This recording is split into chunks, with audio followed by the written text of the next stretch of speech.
Hi, Matt McAleer, Director of Equity Strategies, October 23rd. Wow, this market is impressive in how it is able to digest these constant headline news items. COVID, election, politics, geopolitical headaches. Very impressive. And what area is really shining now? Small and mid cap. Don't forget, the last decade, it's been a large cap market, specifically large cap growth. S&P and the Qs, NASDAQ 100, have dominated the equity market.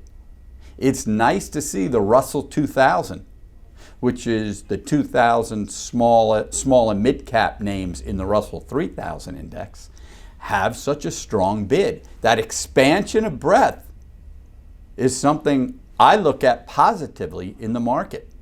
Let large cap rest a little bit. Let those growth names rest a little bit and have that money spread out. Small and mid cap over the last 90 days, 2x as represented by the Russell 2000, 2x return versus the S&P. Now we've seen similar short-term action over the last 5 years, but now we're on to 90 days. We've seen it in a month. We've seen it in 60 days. 90 days is impressive. Money is reallocating. That strong, healthy breadth is good for the market. Value finally got a sustained bid this month.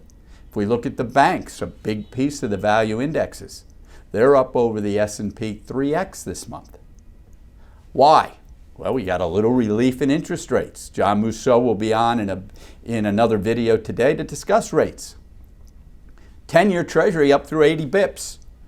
30-year up through 160. Don't forget, just a couple of months ago, we're down at 52 basis points on the 10-year. That kind of interest rate move has let some of the banks, has reduced some of the pressure on the bank spread business. And when you factor in 2.5%, 3.5% dividend yields, we've got a nice bid going in the banks. We've discussed insurance companies, specifically life insurance companies, a month ago on the video. What would it take to get them going? We talked about MetLife and a handful of others. All it took were higher rates or the lack of rates going lower. We've seen MetLife pop 15%. So these value-oriented names and sectors are really starting to perform better than they have in the last 3 to 5 years. That can keep the market from getting ahead of itself and depending just on the names everyone's familiar with in the S&P and the NASDAQ 100. We'll see what next week brings. 1 week closer to Election Day, we certainly expect some volatility. We discussed 3 weeks ago the difference between volatility and risk. Try not to confuse the two. That daily or weekly volatility on headlines does not equal risk. Let the market determine risk. We don't see any breakdowns in the broad indexes. As a matter of fact, each pullback, the latest being in September, has been met with more demand, creating a higher low. Again, have a great weekend. We'll talk again next Friday. Good afternoon. I'm John Mousseau. I am the president and CEO of Cumberland Advisors and director of fixed income. It is Friday afternoon, October 23rd. This week, higher creeping yields. I know my colleague Matt has talked about it, how it relates to the equity market.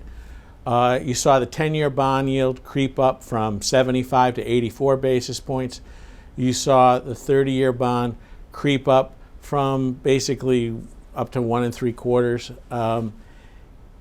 More of the same that we've seen in the last couple of weeks. We expect to see more going forward. We talked about it in prior weeks. Not to bring politics into it too much, but those of you who saw the debate last night, a little more civil than we saw a month ago. A month ago, it was clearly rock'em sock'em robots. And since that point, you more or less got the markets thinking about a Democratic victory, what would come with that, possibly more spending, more inflation, that has been reflected in the bond market right through. We expect to probably see more of that between now and the election. Muni bonds this past week, not much movement at all. They really didn't keep up. They didn't really go up as much as Treasury, so supply got absorbed. A lot of supply came at higher yields, but they didn't really cheapen the scales too much, maybe 1 or 2 basis points. So munis a little richer. They have absorbed a lot of supply, and we're going to see more supply going forward over the next week. Why have we seen all this supply? Issuers wanting to come to market before the election. We know that 4 years ago the markets were surprised, bond markets were surprised, equity markets were surprised, and the bond markets voted with higher yields because they expected to see higher inflation, higher spending, more tax cuts, etc. We don't know whether there's a surprise in store this year, but issuers aren't taking the chance and they're coming to market now. So visible supply has staying above 20 billion, and we expect issuers to try to take advantage of it this week. After next week, it probably declines a little bit, especially as markets try to digest what's going to go on in the election. But the election will certainly probably be an opportunity for some volatility in the markets. We're watching that. For example, next week we see $2.5 billion just out of Los Angeles alone in 2 different deals that are general obligation deals. So issuers are not afraid to come to market at yields that are not as low as they were just a month and a half ago, but still a lot lower than they were in March and April. So the normalcy of the market has attracted a lot of issuers. This past week, we saw initial jobless claims lower than expected with a 700,000 handle as opposed to 800,000 handle. We'll look at for that next week. Next week, we're going to see GDP in the third quarter, probably up 30% for the third quarter.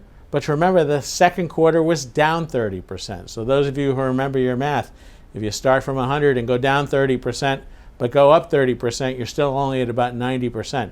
So the economy still has a lot of room to try to repair itself, and we hope it does.